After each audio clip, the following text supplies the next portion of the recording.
Meet Jack Reacher, a former military police investigator who drifts from town to town, carrying nothing but a toothbrush and a sense of justice. But when he arrives in the small town of Margrave, Georgia, he quickly finds himself at the center of a murder investigation, and he's the prime suspect. The local police arrest Reacher for a murder he didn't commit, simply because he's a stranger in town. But as soon as they look into his background, they realize they've made a huge mistake. This guy isn't just some random drifter. He's a highly trained investigator and former U.S. Army major with a dangerous set of skills. At this time, a police officer found a clue on the dead man, a piece of paper with a string of numbers and a name on it. The police followed the clue and found Hubbles. Hubbles is a manager of a local bank. When the police asked Hubbles where he was on the day of the crime, Hubbles kept looking out the window. When he found a car parked outside, Hubbles suddenly said that he killed a man that night. Then Hubbles was taken back to the police station. The case takes an unexpected turn. The police chief orders both Reacher and Hubble to be transferred to a local prison while they investigate further. But what awaits them inside is far worse than a simple holding cell. The moment they arrive, trouble finds them. The prison is controlled by gang members who want Hubble dead.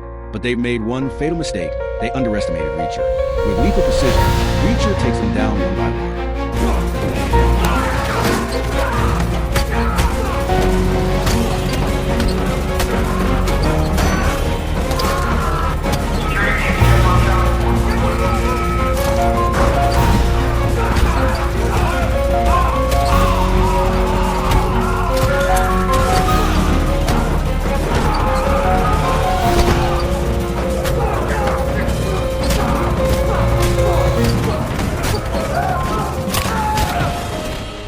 The prison officers also came quickly and took them away and locked them up separately.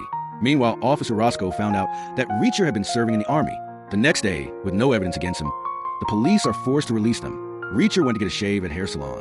Then he saw a car parked on the side of the road. Two people got off the car and kept looking at Reacher in the salon. Reacher walked out. After the conversation, he found out that these two were the little brothers of Kleiner. They warned him to stay out of town business. But Reacher doesn't take kindly to threats. Meanwhile, Officer Roscoe discovers another body.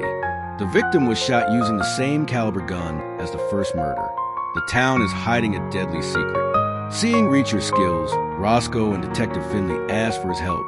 Together, they start digging deeper into the town's criminal activities. The pieces start falling into place. As Reacher digs deeper, he learns that the victim was his own brother, Joe Reacher, who was working a top-secret case for the U.S. Treasury Department.